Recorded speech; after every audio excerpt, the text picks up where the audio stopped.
हामीले पारिश्रमिकमा आधारित 1% सामाजिक सुरक्षा कर तिर्दै आइरहेका छौँ। खास गरी विद्यालयमा चाहिँ तलब भुक्तानी भइसकेपछि 1% पारिश्रमिक आधारित सामाजिक सुरक्षा कर भनेर हामीले तिर्नुपर्ने हुन्छ र त्यो अहिले अनलाइनबाटै तिरेर र त्यसको प्रत्येक व्यक्तिको पान नम्बरमा चाहिँ राख्न सकिने व्यवस्था छ। धेरै शिक्षक मित्रहरूले त्यो गरिरहनु भएको छ। केही शिक्षक मित्रहरूलाई यो विषयमा अलिकति समस्या भइरहेको छ, साइबरमा गएर गर्नुपर्ने अवस्था छ। सँगसँगै कतिपय ठाउँमा मैले पनि उहाँहरूलाई केही कुराहरूमा सहजीकरण गरिरहेको छु। आज भने यस्तो समस्या नरहोस् भन्नको लागि मैले यो भिडियो तयार गर्दैछु। खास गरी इटिडिएस गर्ने म मेरो विद्यालयको पनि इटिडिएस गरेर देखाउँछु। त्यसैलाई फलो गर्दै स्टेप बाई स्टेप तरिकाले यहाँहरूले गर्न सक्नुहुन्छ। एकदम सजिलो तरिकाले मैले यहाँहरूलाई सहजीकरण गर्ने कोसिस गर्नेछु। भिडियोलाई सेयर गर्नुहोला र आफ्नो प्रोफाइलमा चाहिँ राख्नुहोला र तपाईँहरूलाई जुनसुकै समयमा समस्या परेको समयमा चाहिँ त्यहाँ गएर भिडियो हेरेर मजाले तपाईँहरूले इटिडिएस गर्न सक्नुहुन्छ। प्रक्रिया हामीले मोबाइलबाटै गर्न पनि सकिन्छ र म सजिलोको लागि देखाउन पनि सजिलो हुन्छ। म चाहिँ मेरो ल्यापटप स्क्रिन सेयर गर्दैछु। सेम हो प्रक्रिया, केही फरक छैन। आउनुहोस् सुरु गरौँ। सबैभन्दा पहिले तपाईँले मोबाइल वा कम्प्युटरको कुनै एउटा ब्राउजर खोल्नुहोस् र गुगल सर्च बारमा IRD नेपाल लेखेर सर्च गर्नुहोस्। त्यसपछि यो आन्तरिक राजस्व विभागको यो पहिलो लिङ्क खुल्नेछ, यसमा क्लिक गर्नुहोला। नभए ट्याक्स पेयर पोर्टलमा सिधै जान पनि सक्नुहुन्छ। यो खुलिसकेपछि आन्तरिक राजस्व विभागको यो वेबसाइटमा करदाता पोर्टल भन्ने यो अप्सन छ, यसमा क्लिक गर्नुहोला। यति गरिसक्नुभयो भने यो जनरल भन्ने ट्याबमा गएर ट्याक्स पेयर लगइन भन्ने यसमा चाहिँ हामी क्लिक गरौँ। यदि यहाँहरूले ट्याक्स पेयर पहिला नै बनाउनु भएको छ भने सिधै ट्याक्स पेयर लगइनमा गएर आफ्नो आइडी र पासवर्ड राखेर लगइन हुन सक्नुहुन्छ। यदि बनाउनु भएको छैन भने क्रिएट ट्याक्स पेयर लगइन गर्नुपर्ने हुन्छ। प्रायः जस्तो अहिले सबैले अनलाइन भर्ने भएको कारणले गर्दा सबैसँग चाहिँ हुनसक्छ। छैन भने पनि तपाईँले क्रिएट ट्याक्स पेयर लगइनमा गएर त्यहाँनिर स्थायी लेखा नम्बर, ट्याक्स पेयरको नेम, त्यस्तै गरी user name, password, confirm password, email ID राखेर मोबाइल नम्बर राखेर तपाईँले चाहिँ एउटा चाहिँ ट्याक्स पेयर लगइन क्रिएट गर्न सक्नुहुन्छ। साइबरमा गएर तपाईँले भर्ने गर्नुभएको थियो भने त्यसमा चाहिँ तपाईँले साइबरमै आफ्नो आइडी पासवर्ड माग्न पनि सक्नुहुन्छ। तपाईँले छैन भने यसमा क्रिएट गर्न पनि सक्नुहुन्छ। यदि तपाईँलाई समस्या छ भने कमेन्ट गर्नुहोला, म त्यो उपाय पनि सजेस्ट गर्नेछु।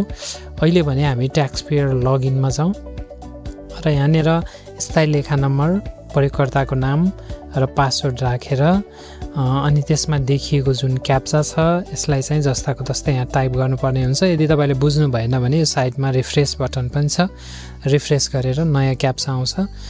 त्यो माथि दिएको क्याप्चालाई यो तल इन्टर क्याप्चा भन्ने यो बटन छ, यसमा जस्ताको तस्तै टाइप गरिदिउँ। अब गरेपछि यसलाई लगइन गरौँ र अब यस्तो खालको ट्याक्स पेयरको एउटा चाहिँ पोर्टल खुल्नेछ। अब हामी यसमा चाहिँ अहिले पेमेन्ट गर्नको लागि गइरहेका छौँ। त्यसैले पेमेन्ट भाउचर भन्ने यो बटनमा क्लिक गरौँ। पेमेन्ट भाउचर गरिसकेपछि यहाँ पुरानो भुक्तानीहरू हेर्न सकिन्छ, त्यसै गरी अन्त शुल्कहरू भुक्तानी गर्न सकिन्छ र नयाँ भुक्तानीमा हामी जाँदैछौँ। नयाँ भुक्तानीमा क्लिक गरिसकेपछि रकम जम्मा हुने बैङ्क छान्नुहोस् भन्ने यहाँ तल छ, यसमा चाहिँ हामी क्लिक गरेर कुनै एउटा बैङ्क छनौट गरौँ। बैङ्क छनौट गरिसकेपछि अब हामीले चाहिँ यहाँनिर करको प्रकार भन्ने छ, हाम्रो आयकर छनौट गर्छौँ यसमा र राजस्व शीर्षक भन्ने छ। राजस्व शीर्षकमा पारिश्रमिक आधारित सामाजिक सुरक्षा कर 11/2/11 यसको कोड रहेको छ। यो अन्तिममा छ सबैभन्दा तल, यसलाई हामी सिलेक्ट गरौँ। गरिसकेपछि बापत भन्ने छ, यसमा क्लिक गऱ्यौँ भने हामीले चाहिँ यो के बापत चाहिँ भुक्तानी गर्दैछौँ त भन्दाखेरि अग्रिम कर कति भनेर यसमा छनौट गरौँ र यसमा राजस्व रकम चाहिँ कति हो त हाम्रो त्यो कुरा यहाँनिर उल्लेख गरौँ। राजस्व रकममा चाहिँ तपाईँले आफ्नो कर्मचारी, आफ्नो विद्यालयमा वा आफ्नो कार्यालयमा भएका सम्पूर्ण कर्मचारीको जुन कुल जम्मा निकाल्नु भएको छ त्यो राशि रकम यहाँनिर उल्लेख गर्नुहोला र आर्थिक वर्षमा कुन आर्थिक वर्षमा तपाईँले यो जम्मा गर्दै हुनुहुन्छ त्यो छनौट गर्नुहोला र टिडिएस हो कि होइन भनेको छ हो टिडिएस गर्ने हो त्यसैले यसमा होमा क्लिक गरिसकेपछि जेनेरेट ट्रान्जेक्सन कोड भनेर यहाँ तल जुन निलो बटन छ यसमा क्लिक गरौँ गरिसकेपछि पेमेन्ट डिटेलको साथमा चाहिँ एउटा कन्फर्मेसन मागिरहेको छ हामी चाहिँ यसलाई एकचोटि रुजु गरेर हेरेर कन्फर्म गरिदिउँ अब यसले एउटा ट्रान्जेक्सन कोड चाहिँ जेनेरेट गर्छ अब यो ट्रान्जेक्सन कोड हामीलाई पछाडि त्यो भेरिफाई गर्न जरुरी हुन्छ यो एकचोटि फोटो खिचेर राख्नु होला र अहिले अनलाइन पेमेन्ट गर्नको लागि म मेक पेमेन्ट गर्दैछु किनभने यो अनलाइनबाट म पे गर्दैछु यहाँनिर कनेक्ट आइपिएस ई सेवा र खल्ती जुनसुकै मेथडबाट पनि यहाँले पे गर्न सक्नुहुन्छ र तपाईसँग इफ ई सेवा र खल्तीको अकाउन्ट छैन भने तपाईसँग मोबाइल ब्याङ्किङ छ भने आफ्नो मोबाइल ब्याङ्किङबाट पनि तिर्न सक्नुहुन्छ जसको लागि कनेक्ट आइपिएसमा चाहिँ तपाईले क्लिक गर्नुहोला अब यति गरिसकेपछि यहाँनिर एउटा क्युआर कोड देखिन्छ तपाईले आफ्नो मोबाइलमा मोबाइल ब्याङ्किङ खोलेर यो क्युआर कोडलाई स्क्यान गर्नुहोला स्क्यान गर्नुभयो भने यहाँ तपाईले राख्नुभएको रकम देखाउँछ र सामान्य अरू बेला पेमेन्ट गर्दा जस्तै तपाईले स्क्यान गरेर अनि यो पेमेन्ट गर्नुहोला म पनि त्यो पेमेन्ट गर्दैछु सक्सेस भइसकेको छ तपाईको पेमेन्ट भयो भने ट्रान्जेक्सन सक्सेस भनेर आउँछ अनि त्यसपछि तपाईले यसमा हेर्न सक्नुहुन्छ तपाईको कर कति भएको एउटा चाहिँ भौचर यसले जेनेरेट गरिसकेको छ त्यो भौचरलाई चाहिँ तपाईले हेर्न सक्नुहुन्छ अनि दोस्रो चरणमा जाँदैछौँ त्यसको लागि हामीले चाहिँ फेरि के गर्नुपर्ने हुन्छ भन्दा इटिडिएस गर्नुपर्ने इटिडिएस गर्नको लागि हामी चाहिँ फेरि अघिकै यो पेजमा आउँछौँ आइसकेपछि यहाँनिर इटिडिएस भनेर देखाएको छ तल यसको अगाडिपट्टि रहेको प्लस बटनमा चाहिँ थिच्दिन्छौँ यति गरिसकेपछि यहाँ इटिडिएस भनेर देखाएको छ इटिडिएसमा क्लिक गरौँ यति गरिसक्यो भने यहाँनिर एउटा पेज एउटा फारम खुल्नेछ अब यो फारम चाहिँ हामीले सबै भर्नुपर्ने हुन्छ यहाँ विवरणहरू जे कुराहरू यहाँ मागेको छ भर्नुपर्ने हुन्छ र जसमा हामीले सबैभन्दा सुरुमा चाहिँ प्रयोगकर्ताको नाम भनेको छ यहाँनिर प्रयोगकर्ताको नाम युजर नेम कुनै पनि नाम राख्न सक्नुहुन्छ अहिलेलाई भने म पान नम्बरलाई नै यसमा राख्दिन्छु र त्यस पछाडि यहाँनिर पासवर्ड क्रिएट गर्नुपर्ने हुन्छ र त्यो पासवर्डलाई पुनः पासवर्ड भनेको ठाउँमा फेरि त्यही पासवर्ड लेखिदिनु होला त्यसरी स्थायी लेखा नम्बरमा पनि तपाईले आफ्नो स्थायी लेखा विद्यालयको आफ्नो संस्थाको स्थायी लेखा नम्बर राख्न सक्नुहुन्छ राखिसकेपछि विद्यालय विथ होल्डरको नाम भनेर त्यहाँ अलरेडी आउँछ त्यसै गरेर त्यो भन्दा तल आउनुभयो भने तपाईले यहाँनिर विद्यालयको इमेल एड्रेस राख्नुहोला त्यस्तै गरेर सम्बन्धित व्यक्तिको प्रधान अध्यापक वा कोही पनि व्यक्तिको फोन नम्बर त्यसमा राखिदिनु होला त्यस्तै गरेर विद्यालयको ठेगाना पनि क्रमिक रूपमा त्यहाँ भर्नुहोला अब भरिसकेपछि भौचर मिति भनेको छ 2075 भन्दा अगाडिको भएमा चाहिँ भर्नुपर्छ नत्र टिडिएस कलेक्सन अन्तरालमा हामीले कहिलेदेखि कहिलेसम्मको टिडिएस कलेक्सन गर्दैछौँ त्यो कुरा यहाँनिर राख्छौँ यो मिति राख्दाखेरि यहाँले ध्यान दिनुपर्ने कुरा यो भौचर मिति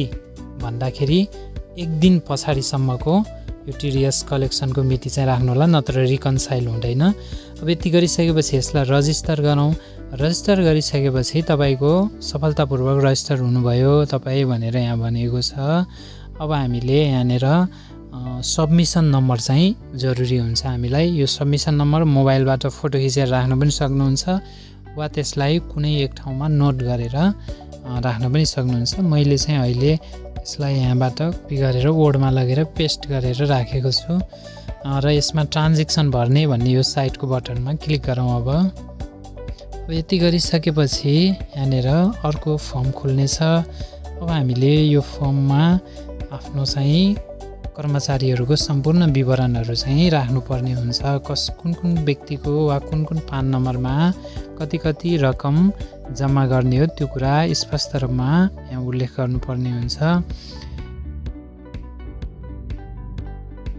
यसमा हामीले दुईवटा तरिकाहरू अपनाउन सक्छौँ। एउटा चाहिँ एक्सेल फाइल स्याम्पल डाउनलोड गरेर त्यसमा भरेर सिधै यसमा अपलोड गर्न पनि सक्छौँ यदि धेरै कर्मचारीहरू हुनुहुन्छ भने। यदि हुनुहुन्न भने यसमा हामीले एक व्यक्तिको भरेर पनि मेन्युअली राख्न पनि सक्छौँ। अब यहाँनिर हामीले सुरुमा स्थायी लेखा नम्बर वा पान नम्बर भनिएको छ। यसमा चाहिँ जो कर्मचारीको हामीले यहाँ राख्दैछौँ उहाँको चाहिँ स्थायी लेखा नम्बर यो ठाउँमा भरौँ। भरिसकेपछि यो नाम आफै अलरेडी नाम आउँछ त्यो पान नम्बर भएको व्यक्तिको। त्यस पछाडि भुक्तानी मिति भनेको छ। यो भुक्तानी मितिमा हामीले कुन मितिमा चाहिँ भौचर गरेका हौँ त रकम जम्मा गरेको हो त्यो कुरा चाहिँ यसमा उल्लेख गरौँ। यसमा दट लेखेर लेख्नुहोला, साल, दट महिना र दट गते गरेर लेख्नुहोला।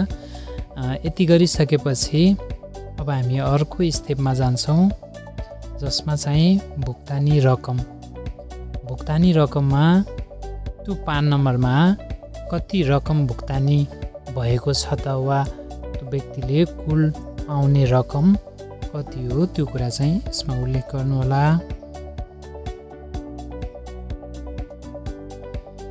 अब यति गरिसक्नुभयो भने त्यो रकम बराबरको 1% कति हुन्छ अर्थात् टिडिएस रकम कति हो त्यो कुरा पनि त्यहाँ उल्लेख गर्नुहोला। र यो अर्को साइडमा हामी टिडिएसको प्रकारमा चाहिँ अघिको जस्तै सामाजिक सुरक्षा कर पारिश्रममा आधारित सामाजिक सुरक्षा कर 11/2/11 यो 33 नम्बरमा छ। यसलाई चाहिँ क्लिक गरौँ। टिडिएसको किसिम पनि छनौट भइसकेको छ। अब हामी चाहिँ यहाँनिर एड भन्ने बटन छ यो एडमा गएर क्लिक गरौँ। गरिसकेपछि यहाँ देख्न सक्नुहुन्छ जुन माथि विवरण हामीले भरिसकेका थियौँ त्यो विवरण चाहिँ यहाँ तल आइसकेको छ।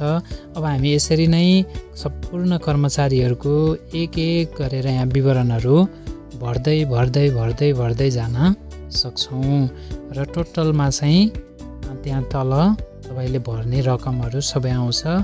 र अर्को तरिका भनेको हामीले यसरी स्याम्पल डाउनलोड गरेर त्यो डाउनलोड स्याम्पल डाउनलोड गरेर फेरि त्यसमा भरेर फेरि यसैमा गएर अपलोड स्याम्पलमा गएर त्यो एक्सेल फाइललाई यहाँनिर अपलोड गरेर यसरी लोड एक्सेल फाइल गरेर फाइल सिलेक्ट गरेर लोड एक्सेल फाइल गऱ्यौँ भने त्यो सम्पूर्ण विवरणहरू फेरि यसमा लोड भएर आउँछ। यसरी पनि हामीले गर्न सक्छौँ है। मैले चाहिँ मेरो विवरणहरू पुरै भरिसकेको छु किनभने यो लामो हुन्छ यो प्रक्रिया यहाँलाई देखाउनलाई। त्यस कारणले अब यसलाई सेभ गरौँ। सेभ गरिसकेपछि यो भौचर भर्ने फारममा क्लिक गरौँ।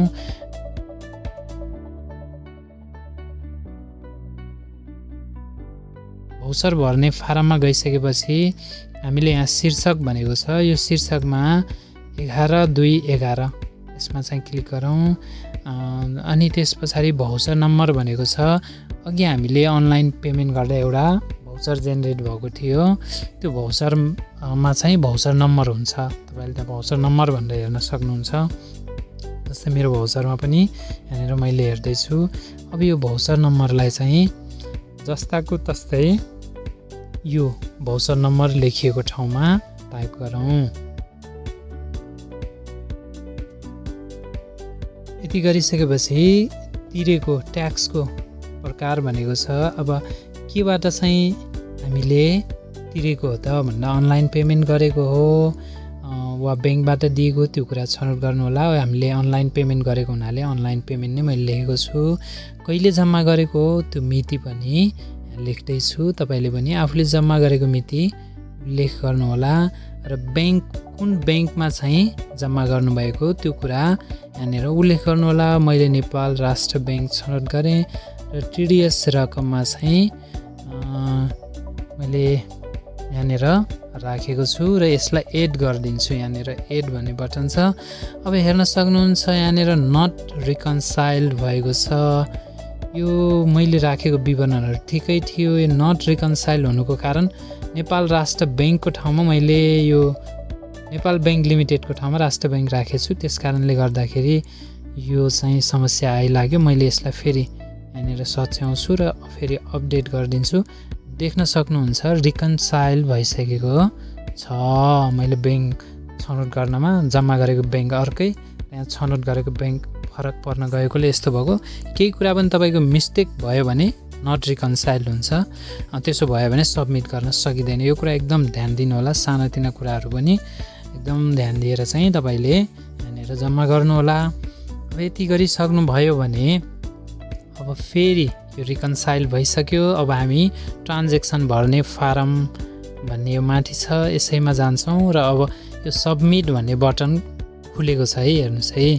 अब यसमा सब्मिटमा क्लिक गरिदिन्छु। अब एकपटक सब्मिट गरेपछि फेरि विवरणहरू फेर्न पाइँदैन, राम्रोसँग हेर्नु भनेको छ। यो पनि तपाईँले एकदम राम्रोसँग हेर्नु होला। मेरो चाहिँ सबै विवरणहरू ठिक छ, मैले हेरिसकेको छु, सबै विवरणहरू ठिक भएकोले अब म यसमा चाहिँ क्लिक गरिदिन्छु। यस गरिसकेपछि सक्सेसफुल्ली फाइनलाइज्ड भएको छ। ओके, अब यति गरिसक्यो भने के भयो त भन्दाखेरि यो विवरणहरू फाइनलाइज भइसकेको छ, सब्मिट भइसकेको छ। अब यसलाई चाहिँ हेर्नको लागि यो प्रिन्ट प्रिभ्यू भन्ने छ, यसमा गएर प्रिन्ट प्रिभ्यूमा हेर्न सक्नुहुन्छ। अब तपाईँको यहाँ प्रत्येक पान नम्बरमा कति कति रकम कति भएको, कति कति जम्मा हुन्छ कर कति भनेर यहाँ देखाएको छ। तर यहाँनिर हेर्न सक्नुहुन्छ तपाईँले रेकर्ड रुजु भएको छैन भनेपछि अझै पनि यो भेरिफाई भइसकेको छैन। अब यो भेरिफाई गर्नको लागि फेरि हामी पहिलाकै ट्याक्स पेयर लगइनमा आउँ र ट्याक्स पेयर लगइनमा आइसकेपछि स्थायी लेखा नम्बर त्यस्तै गरेर अगाडिको जस्तै गरेर प्रयोगकर्ताको नाम, पासवर्ड र क्याप्चा राखेर फेरि लगइन गरौँ। अब त्यस पछाडि हामी यहाँ टिडिएस भेरिफिकेसन भन्ने यो बटनमा चाहिँ क्लिक गरौँ। टिडिएस भेरिफिकेसनमा आइसकेपछि मैले अगाडि भनेको थिएँ तपाईँलाई त्यो सबमिसन नम्बर सेभ गरेर राख्नुहोला भनेर। मैले अघि जुन कपी गरेर राखेको थिएँ वर्डमा त्यो सबमिसन नम्बरलाई म यहाँनिर फेरि पेस्ट गर्न गइरहेको छु।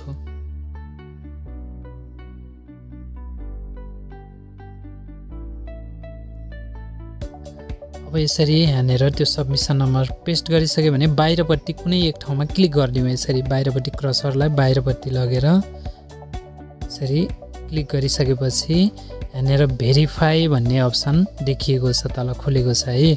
अब यसलाई भेरिफाई गरिदिउँ है त। सेल्फ भेरिफिकेसनको प्रोसेसमा छौँ। अब सक्सेसफुल्ली भेरिफाइड भनेको छ, हेर्नुहोस् त। ओके, अब प्रिभ्यू भन्ने यो बटनमा गएर हेरौँ है त। यसलाई प्रिभ्यू हेर्नुहोस् त। अब यस्तो भइसकेपछि यसलाई म्याक्सिमाइज गरेर हेरौँ। यसमा चाहिँ हामी देख्न सक्छौँ रेकर्ड ह्याज बिन भेरिफाइड। अघि रुजु भएको छैन थियो, अहिले चाहिँ भेरिफाई भइसकेको छ। सेल्फ भेरिफिकेसनको यो प्रोसेसमा थियौँ हामी। यसरी चाहिँ हामीले के गर्न सक्छौँ त भन्दाखेरि 1% सामाजिक सुरक्षा कर टिडिएस गरेर चाहिँ राख्न सक्छौँ। पर्सनल प्यानमा चाहिँ राख्न सक्छौँ। पक्कै पनि यो भिडियो हेरेर यहाँहरूलाई सहयोग हुन्छ होला भन्ने मैले आशा गरेको छु। यहाँहरूलाई यो भिडियो सहयोगी साबित भयो भने यस्तै समस्यामा रहनुभएका अन्य मित्रहरूलाई भिडियो सेयर गर्न नभुल्नु होला। भिडियोलाई अन्तिमसम्म हेरिदिनु भएकोमा धेरै धेरै धन्यवाद। नमस्कार।